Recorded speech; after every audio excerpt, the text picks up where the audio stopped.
សួស្តីអ្នកទាំងអស់គ្នាដែលស្រឡាញ់វិស័យ smartphone ហើយស្រឡាញ់នឹងការថតរូបបងប្អូនណាថតរូបចេញពីទូរស័ព្ទដែលមានសមត្ថភាពខ្លាំងខ្ញុំមានម្ដងនេះបងប្អូនណានេះគឺជា Vivo X 300 Pro បាទ Vivo X 300 Pro នៅក្នុងដៃខ្ញុំកាន់នេះជាប្រភេទ China version ណាបងប្អូនជាប្រភេទ China version ទេប៉ុន្តែអ្វីដែលពិសេសនោះគឺការសមត្ថភាពនៃការថតរូបដែលចេញពី Vivo X 300 Pro នេះគឺថតស្អាតមែនទែនបាទដោយសារវាសហការជាមួយនឹង Zeiss បាទសហសារមួយនឹង Zeiss ពួកឲ្យការថតរូបចេញមកច្បាស់មិនថារូបស្លឹកឬក៏វីដេអូគឺល្អមែនទែនហើយពុំឆ្ងល់ថាចា DSLR Max អាហ្នឹងគេហៅស្អីខ្ញុំមិនដឹងទេប៉ុន្តែគាត់ថាគេតេស្តបន្ទុកទៅវាលើស 300 Ultra ពងតែឆ្ងល់ហេតុអ្វីបានជា300 Pro បន្ទុកខ្លាំងជាង300 Ultra លើមកគ្រាប់ទៀតណាមិនធម្មតាបងប្អូនអត់យល់សំខាន់ខ្ញុំតេស្តសមត្ថភាពទៅគឺវាល្អមែនប៉ុន្តែគាត់ថាយើងអត់ដឹងថាវាលើសអីខ្លះអត់លើសអីខ្លះអញ្ចឹងបានធ្វើឲ្យបន្ទុកអានេះវាលើសជាមួយនឹង300 Ultra បងប្អូនហើយនៅក្នុងដៃខ្ញុំកាន់នេះគឺទំហំ storage បាទ storage 512G RAM 16 បូក 16ហើយវាថែមជាមួយនឹង RAM 50G ទៀតអ្វីដែលពិសេសនោះគឺវាមាន Blue Imax Dual Chip VS1 បូកជាមួយនឹង V3 Plus បងប្អូនណា V3 Plus ប៉ុន្តែនៅក្នុង300 Ultra ដូចជាមានបន្ថែម chip តែមួយបងប្អូនណា chip តែមួយខ្ញុំឃើញ chip តែមួយទេតែនៅក្នុង300 Pro វាមាន chip ដល់2បន្ថែមទៀតហើយថ្មវិញ 6510 mAh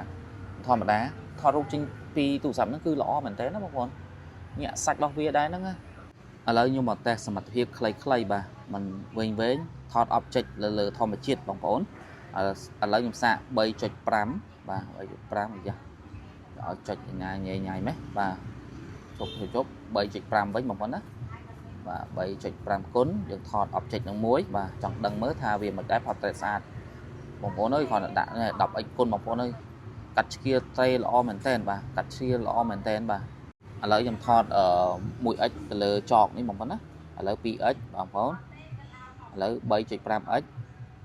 ឥឡូវ 10x បងប្អូនវ៉ាវស្រឡះមែនតើបងប្អូនគឺថតមើលឲ្យ color ដិតស្អាតមែនតើជាមួយនឹង Vivo X 300 Pro បងប្អូន X 300 Pro ឥឡូវខ្ញុំចូលទៅមើលរូបភាពដែលខ្ញុំថតចេញពីទូរស័ព្ទមិញហ្នឹងបងប្អូនណានេះដែលថត10គុណមិញបងប្អូន10គុណមិញហ្នឹងអូ color ធូនឲ្យដិតល្អមែនតើដិតល្អមែនតើនេះ 3.5 គុណ 2គុណ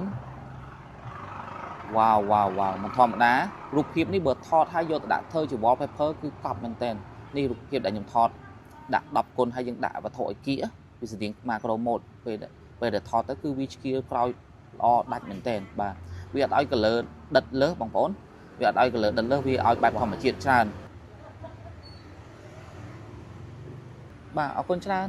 បើសិនបើបងប្អូនមានតម្រូវការចង់បាន Vivo X 300 Pro យកទៅថតរូបយកទៅប្រើប្រាស់ទូទៅនេះអាចតាក់ទងបានណាអរគុណ